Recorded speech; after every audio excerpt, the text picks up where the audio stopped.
Dernière édition de Métro News pour cette semaine. Chers téléspectateurs, bonsoir. Très heureuse de vous retrouver. En titre de ce vendredi, environ 500 000 armes à feu illégales circulent en Haïti, alimentent l'escalade de la violence. Un groupe de législateurs démocrates reproche à l'administration Biden de ne pas en faire assez pour freiner le trafic illégal d'armes américaines vers Haïti. Par ailleurs, l'ONU a recensé plus de 3600 morts en Haïti depuis janvier en raison de la violence des bandits. Le haut-commissaire aux droits de l'homme, Volker Türk, appelle à renforcer la mission multinationale afin de neutraliser les gangs. Également, titre de ce vendredi, à l'approche de la rentrée scolaire la semaine prochaine, le gouvernement annonce des actions pour reloger les déplacés occupant les écoles. Ce vendredi, Erwin Gaspard, ministre chargé de la solidarité et des affaires humanitaires, a visité plusieurs établissements transformés en centres d'accueil.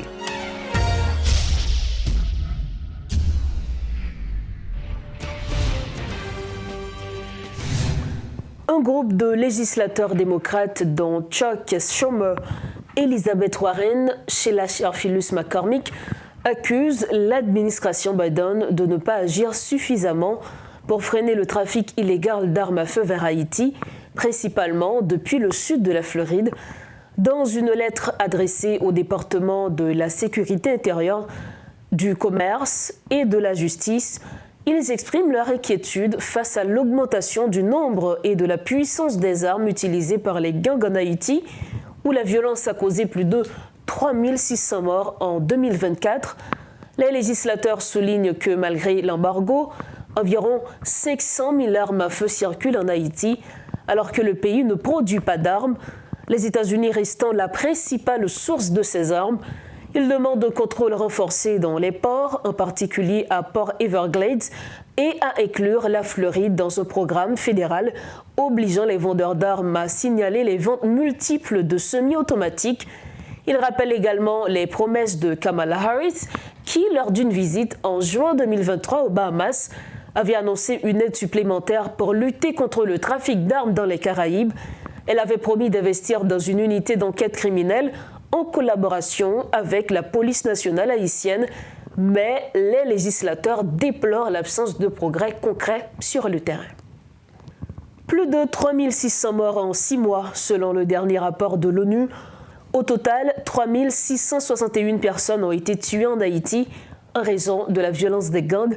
Cette insécurité particulièrement concentrée dans la région métropolitaine de Port-au-Prince et dans l'Artibonite a provoqué des milliers de morts, de blessés et de déplacés, regrette le haut-commissaire des droits de l'homme.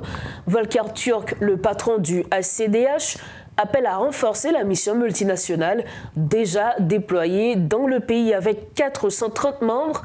Le rapport souligne également une augmentation des violences sexuelles et le recrutement d'enfants par les gangs, exacerbant une crise alimentaire qui touche 1,6 million de personnes.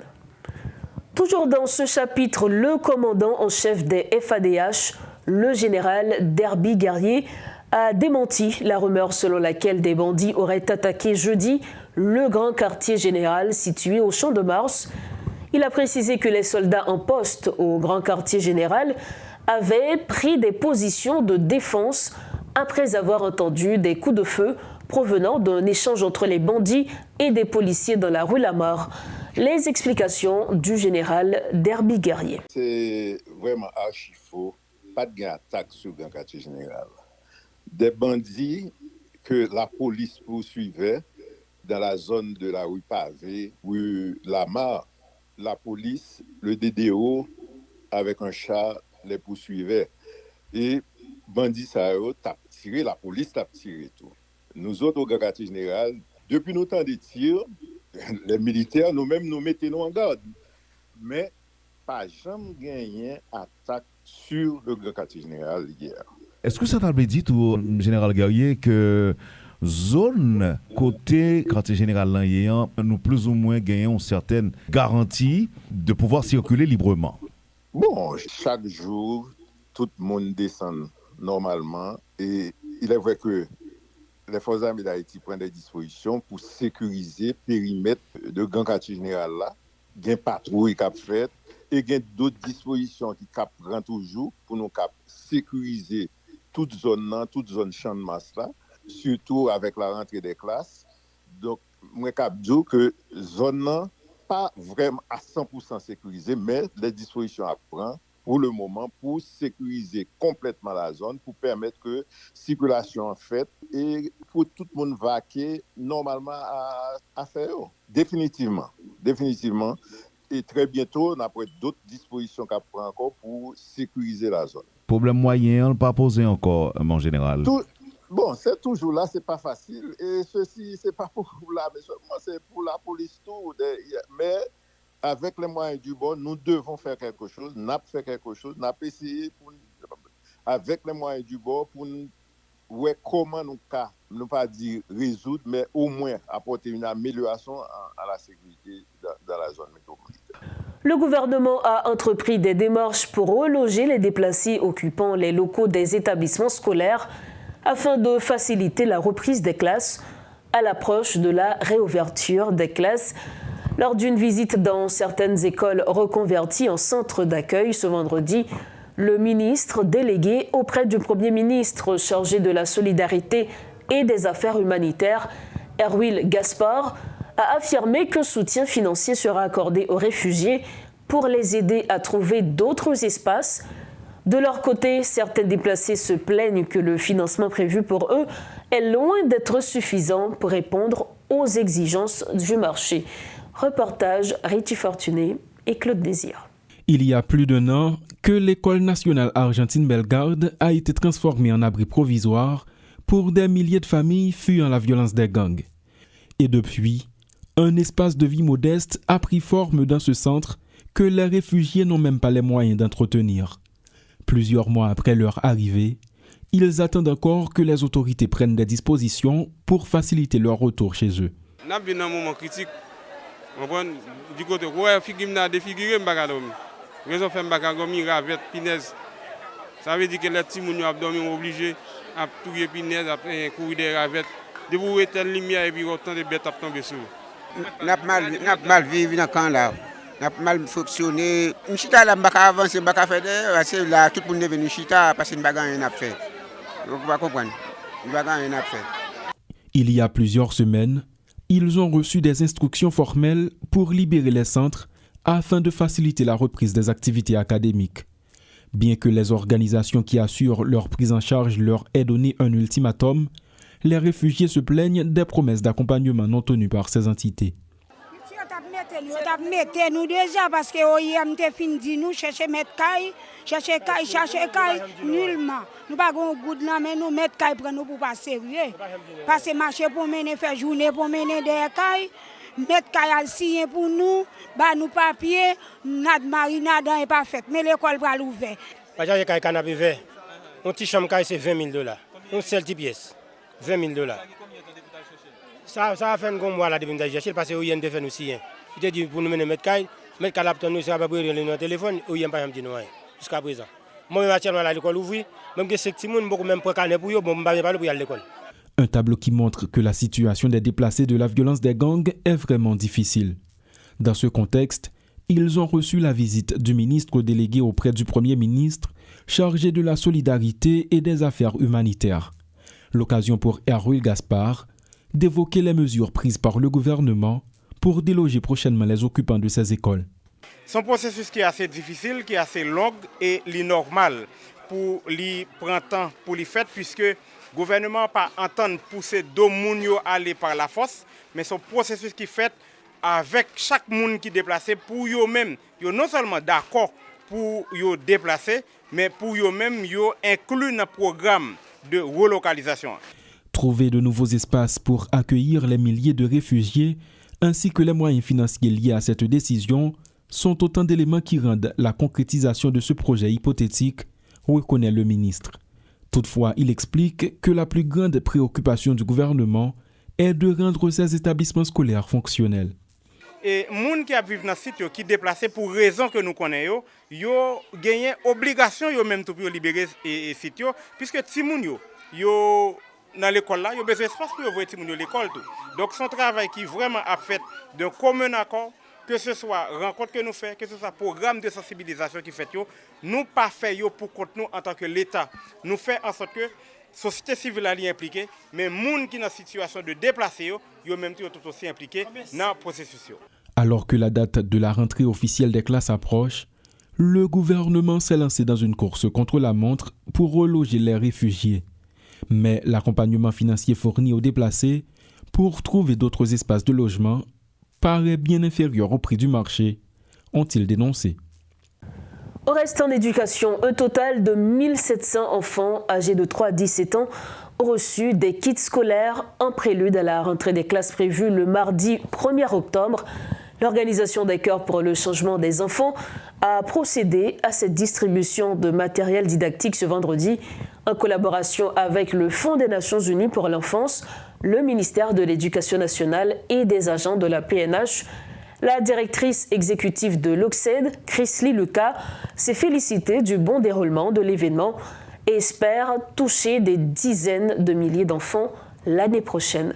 Suivez ce reportage de Rodolphe Pierre-Louis et de Guitry Choisy. Ils sont plus d'un millier à se rassembler à Enfrasa qui se trouve à Delma 33 à l'occasion de la rentrée des classes prévue pour le 1er octobre. L'Organisation des Chœurs pour le changement des enfants en a profité pour les apprécier à leur juste valeur. 1700 timouns que nous recevons, nous faisons cohabitation à travers 10 écoles au niveau Solino, Badelma, Simon-Pelé, Tabar, Karadeu, donc ensemble de zones ça yo. Nous arrivons à travailler avec Timoun Sayo pour ne pas perdre l'année scolaire. Là.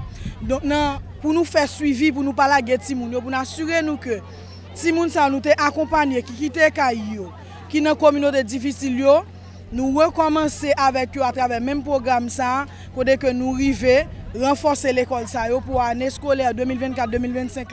Des enfants de tout âge, notamment de 3 à 17 ans ou peut-être plus, issus de différentes catégories sociales, en particulier dans les quartiers défavorisés, ont tous bénéficié d'un kit scolaire. Chrisley Lucas est la directrice exécutive de l'OCSED. Kit ça yo gen cahier, yo gen plume, yo gen crayon, yo gen boîte de géométrie, yo gen petit tous qui en dedans yo qui gen tout ça que ti moun a besoin pour le travail, yo gen lampe solaire tout.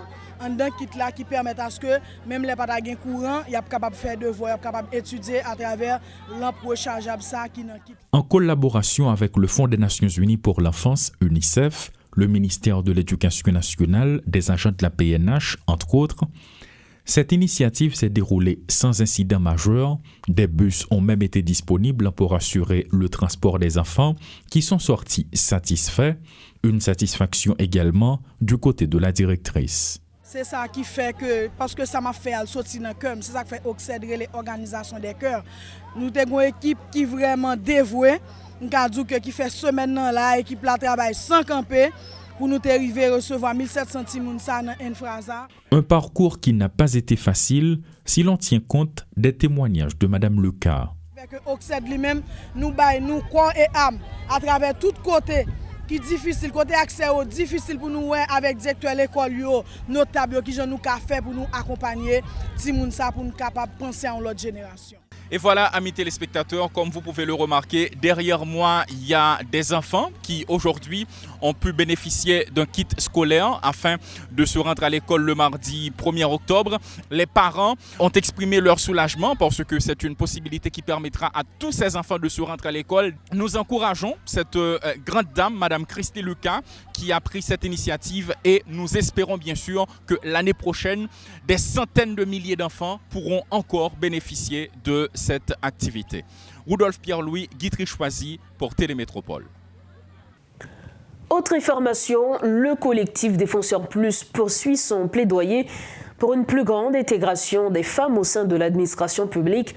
Le quota de 30% reste inapplicable, soulevant de nombreuses interrogations au sein des organisations féminines.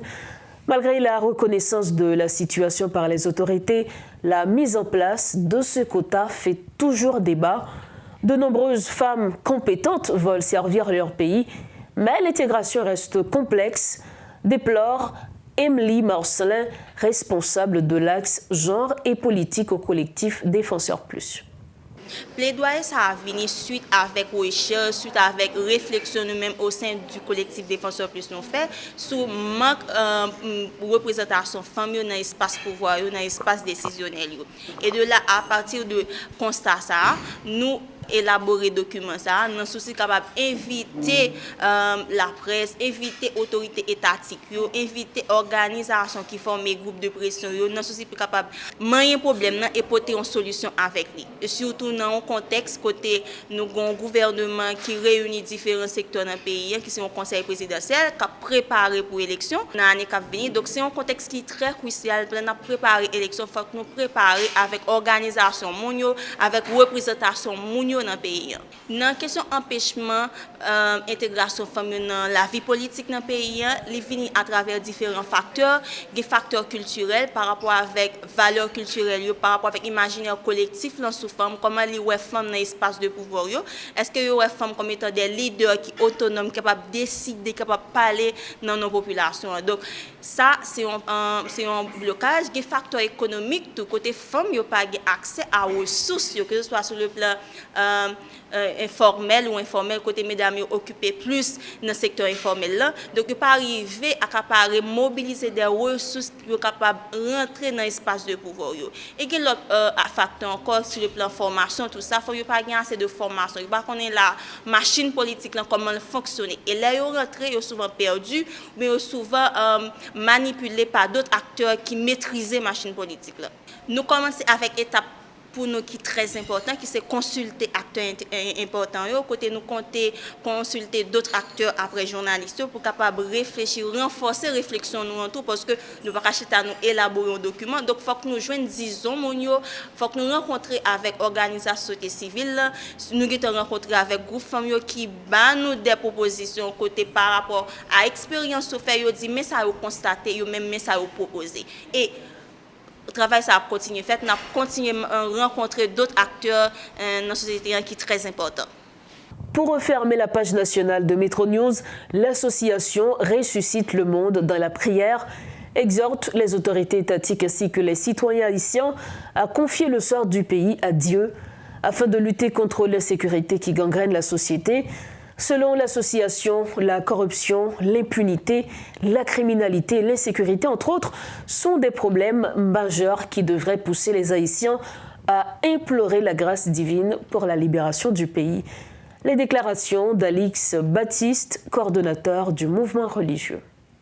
Je dis terminant c'est que si les gens qui empêchent nous de circuler librement, c'est avec eux pour nous dialoguer pour que le pays soit libéré. Alors c'est là, terme aujourd'hui, surtout, c'est on a le côté monde qui plus démunis, monde qui plus besoin d'entendre par le bon Dieu pour que nous-mêmes, peuple haïtien, nous puissions vivre en liberté. Parce que côté Mchita là, on ne peut pas aller les organes dans la machine.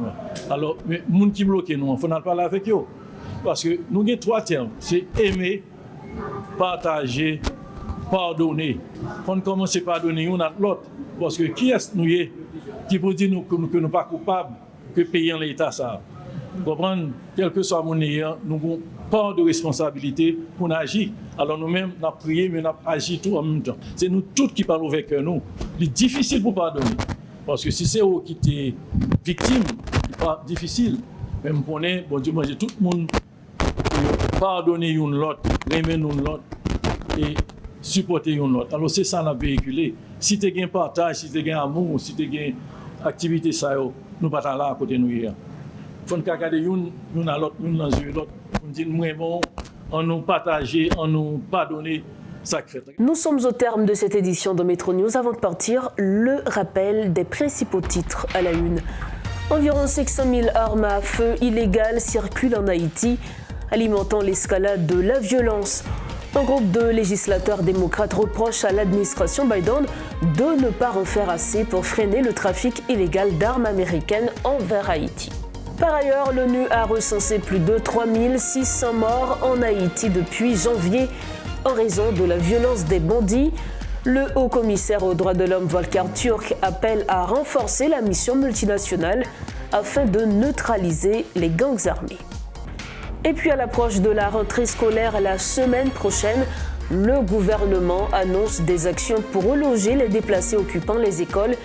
Ce vendredi, Erwil Gaspard, ministre chargé de la solidarité et des affaires humanitaires, a visité plusieurs établissements transformés en centres d'accueil. Voilà ce qui met fin à notre dernier